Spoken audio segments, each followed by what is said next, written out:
Okay, so welcome to another video. Today we are going to talk about PhD. So I have Mohit Agarwal with me. So he is doing his PhD from France. So we are going to talk about the general criteria of PhD application in France and what are the amount of fellowship that you need and what all you should have, all documents you should have before you start applying for PhD in France.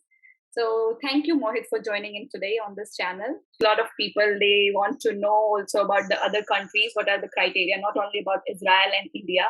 So now I'm thinking about uh, uh, talking to people who are doing their PhD from different parts of the world so that the viewers will know what is the difference in each country and what are the criteria and what are the job opportunities also available. So they will get a better understanding which country will be better for them to apply for. So can you please introduce about yourself a little bit? Okay. Thanks, Paul. It's a nice opportunity, I think, and you have a great program here. Okay, so how I applied, it was not that easy. Like in Europe, it's a bit different than US, I think, because here you apply to professors, not to the university normally. But like there are some universities, like in Max Planck Institutes in Germany, where you can apply to the institute, but normally you apply to the professors or supervisors, and you send them an email with your CV attached, or like if you what do you like about the professor, about their work, or why you're interested. Just a short email with the CV, and if they are interested or if they have position, they will contact you back. Yeah, so it's same like I applied here in Israel. I also did the same way. You just have to go to the university website and shortlist the professor according to the research group that you're interested in, and then you can just apply right to them that you're interested in their group, and just keep it short. Don't write a whole long email because they are very busy. They don't have all this time to go over this. You can just include all the achievements and the skills that you have learned in your CV, and that's it. Can you just tell me before going further in which university or institute you are pursuing your PhD right now? And So from like my PhD is in collaboration between the German university and the French institute. Okay. So my university is it's University of Erlangen-Nuremberg. So it's in Erlangen city, which is near to Nuremberg. So it's basically the university is like in both of the cities, and it's in the middle of Germany or middle north of the Germany. Oh, that's interesting. And so it's in collaboration. So I did my 6 months in the beginning there, and it's a whole 3 years PhD. So my rest of the PhD 2.5 year is here in France, which is in Institut L'Angevin, ILL. It's a neutron facility, and it's in Grenoble city. It's in south of France.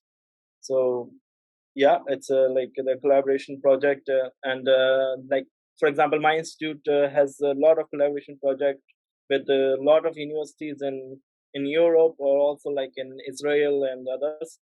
So yes, like people apply for the university, or people can also apply through the institute, and they have these kind of projects.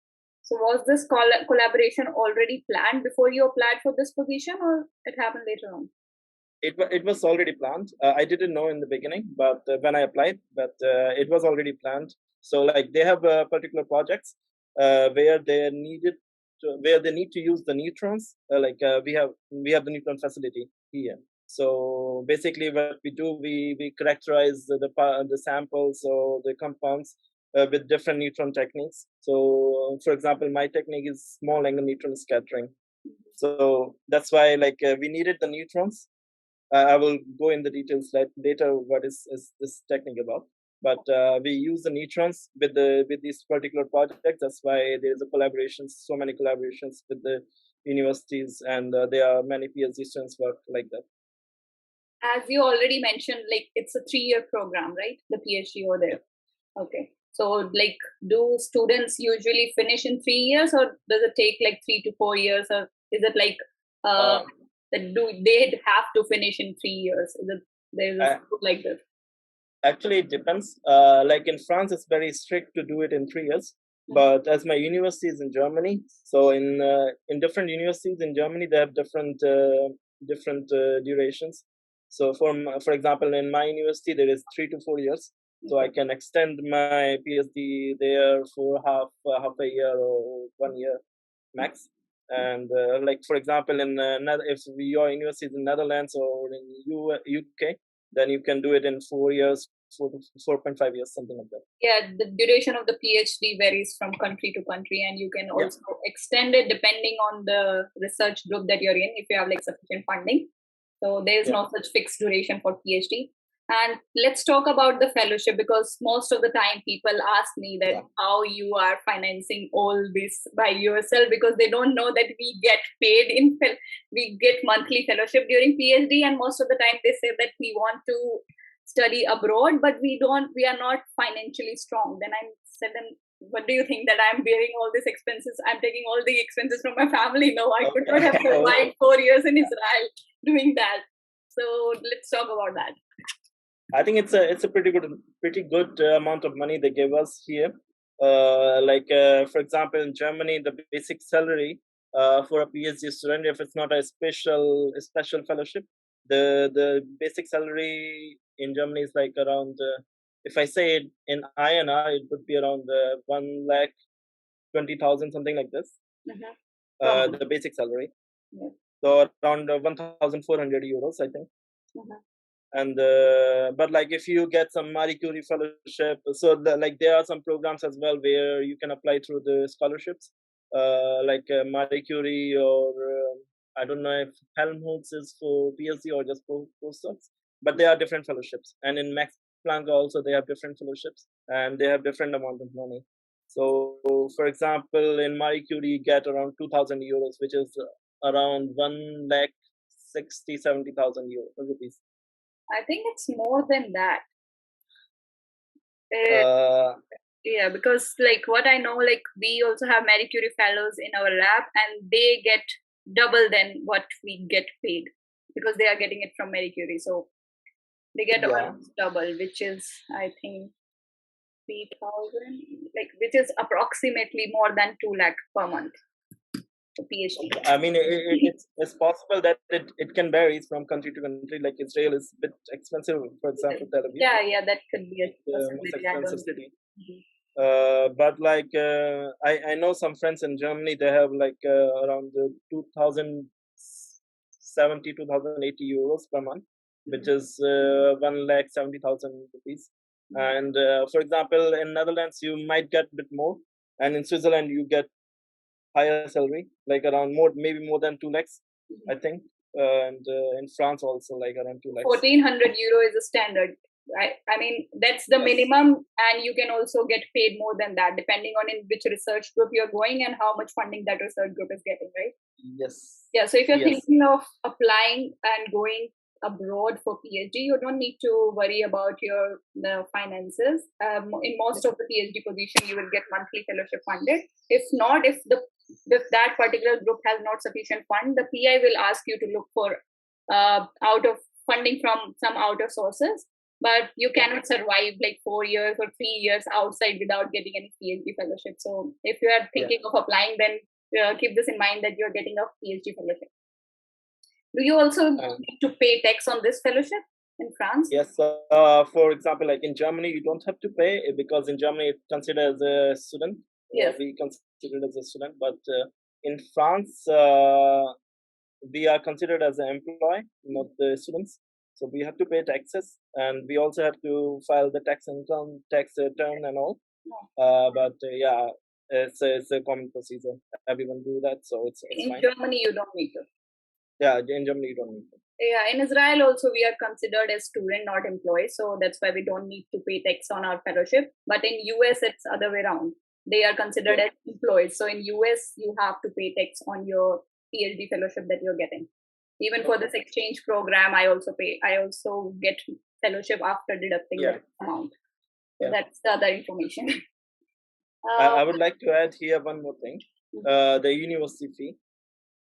Because in Germany, so in Germany you don't have to pay if you're doing a PhD. But if you want a student status, so if you for students, there are some subventions, you get some things free, or some offers in food or traveling in the city, which is free for students. So for that you have to pay a little bit, but it's not so much. But normally the universities are free, so you don't have to pay for the university fee. But Also in France, you don't have you need to pay. No, also in France you don't have to pay. Yeah, I think in most of the universities and institute you don't need to pay tuition fee for PhD.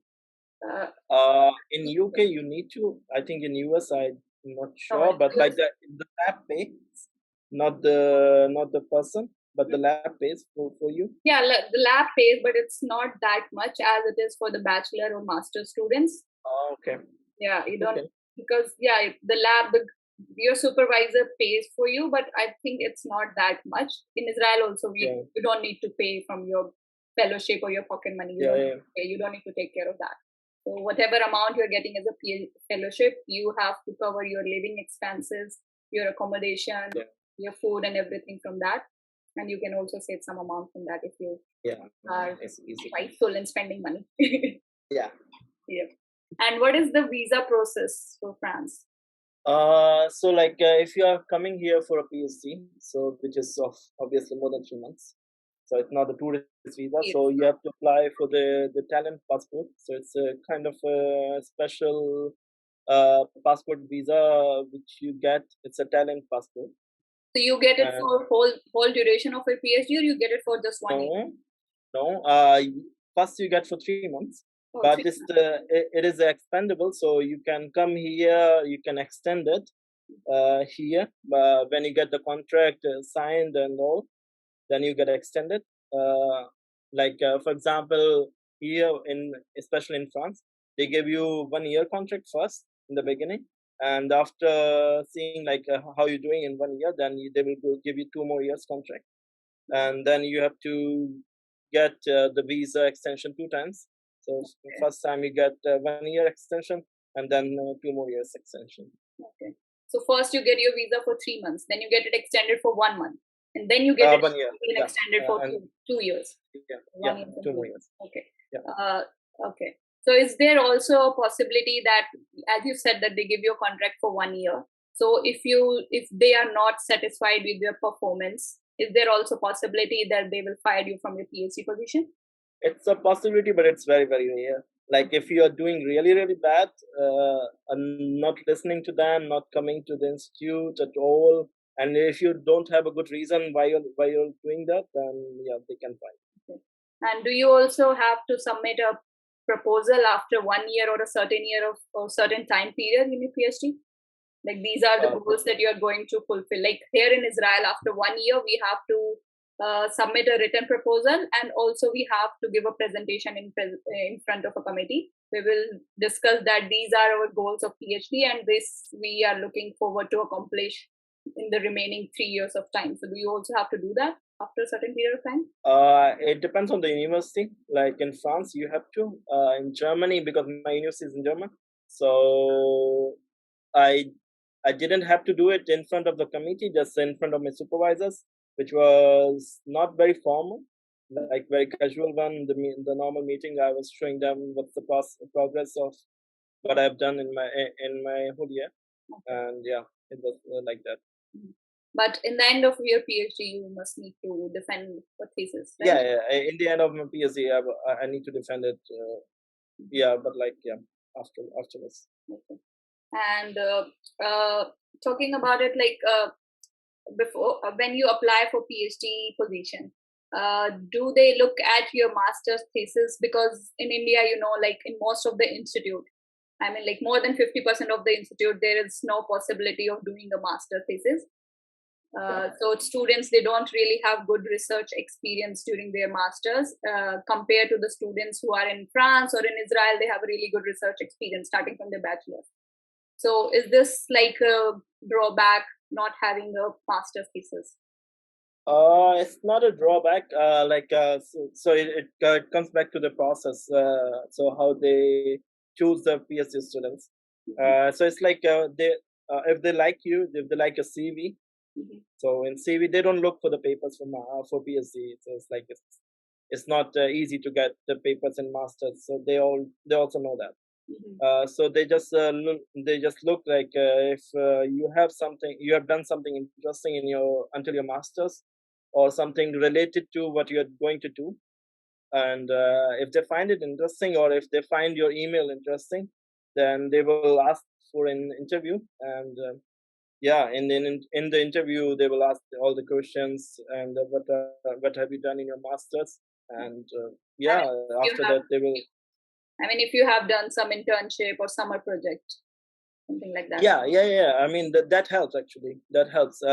For example, I did some interns or some other projects, which clearly helped because my supervisor asked me in the interview, because he knew some of the institutes where I went for the summer internship, so he knew about it, and that's why he got impressed.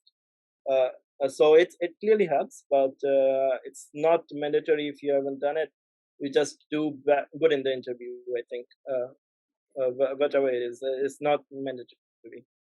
Yeah, I mean, if you have like a good understanding of your subjects, if you have Yeah. strong sense, That's yeah, what is important. yeah, but having a little bit of research experience beforehand will be a plus point, because if you have never Yeah. worked before in any lab, if you have never done any summer project or anything like that, then it will be like, then they will think like they have to teach you everything from the starting, like how to work in a lab.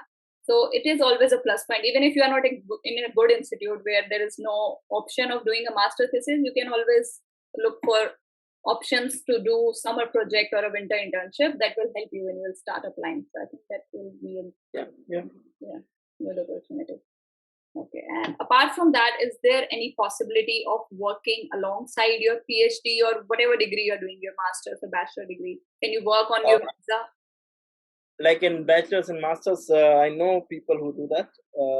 There is some time when you're studying, when you are in bachelor's and masters, because you just have the classes and then you're free, so you can work alongside. And you also need the money when you're doing your bachelor's and masters, but in PhD you get enough money, and also like you are so engaged in your PhD, Yeah. then like people don't get enough time to do the other works. And also in some universities they don't allow you to do uh, work alongside, because they have the contract with you, and you cannot do it.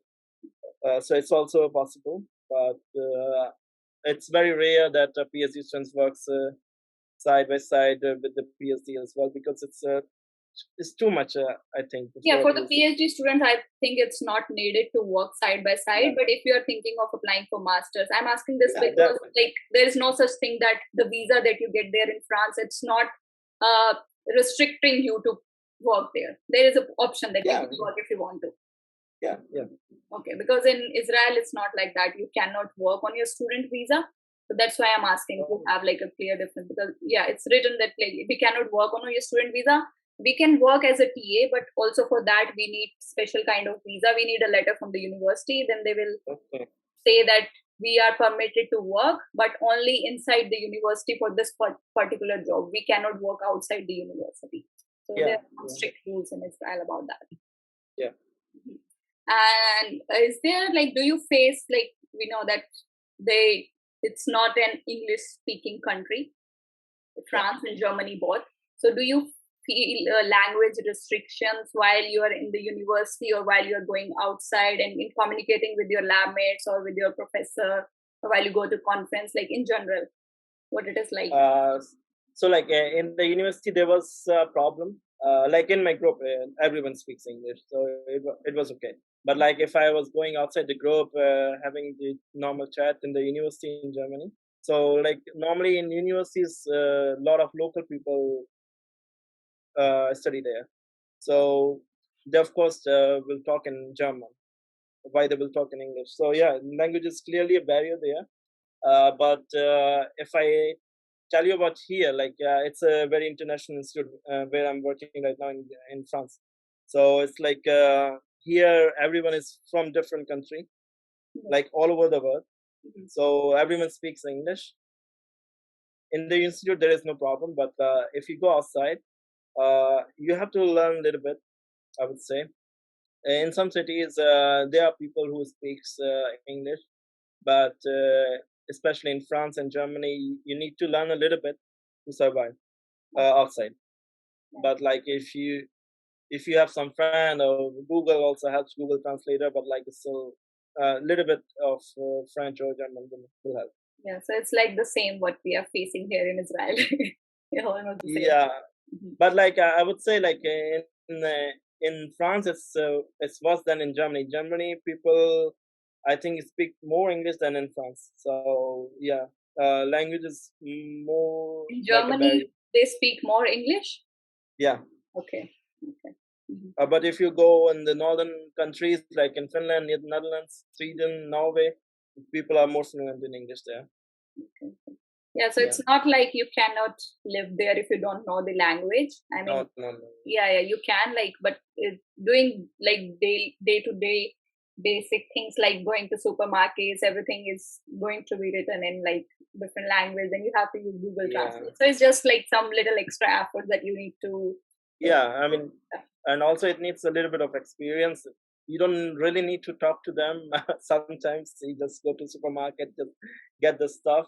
But like sometimes when you go to market, not the supermarket, but like the market or maybe a bar or like a restaurant, there you might need to speak a little bit. Okay. Yeah, it's also good also like to learn a new language.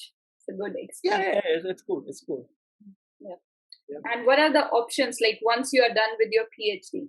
What are the options of staying there, finding a job, uh, considering the language barrier and everything? Yeah. So is it like That, if someone really likes that country and wants to stay there for some time and wants to look a job over there? So what are the possibilities of that? in that case, language will clearly help. Mhm. If you know the language, there is a plus point. You will have more options. But if you don't know it, then chances will decrease, and you have to apply on only like in multinational companies where they have people from different countries.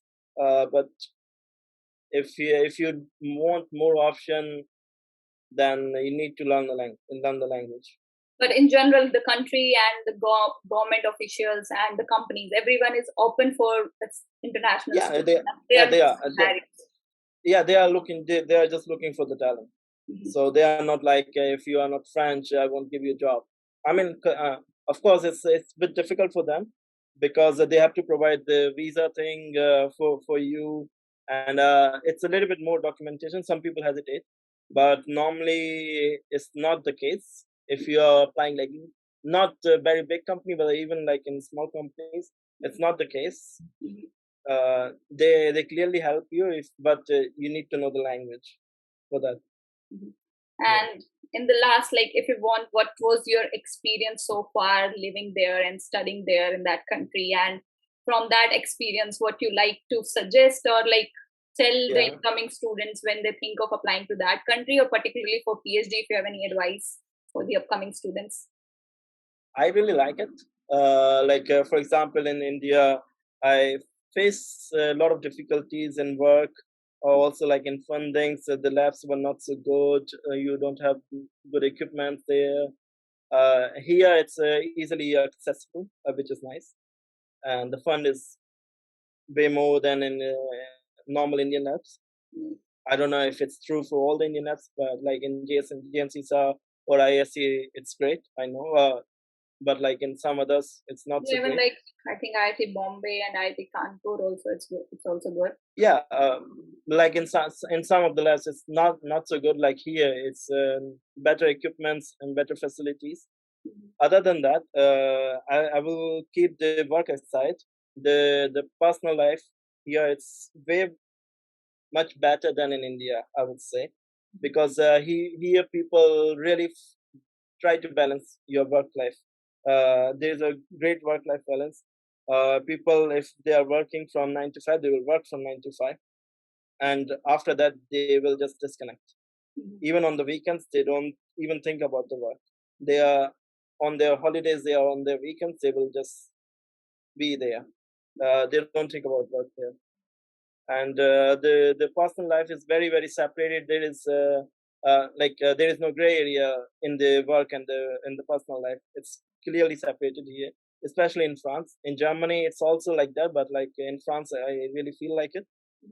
And yeah, you you can really learn a lot of things, a lot of new hobbies, like For example, I learned here many things. I do many sports here after work, even on the weekends. And I could not have imagined that doing along with my Ph.D. in India. Yes, exactly. I agree with that. Yeah. Also, yeah, it's more chill outside. And plus, Yeah. you get 2 days off. I think you also get 2 days off. Yeah. Yeah, but and Saturday and Sunday. again, it depends on like if you have some project going on, if you have some deadlines, it's up to you. That is different. You can go. That is different. But like in France, it's illegal to work 6 days in a row. Okay. So you cannot really work legally, but yeah, people do that. Okay.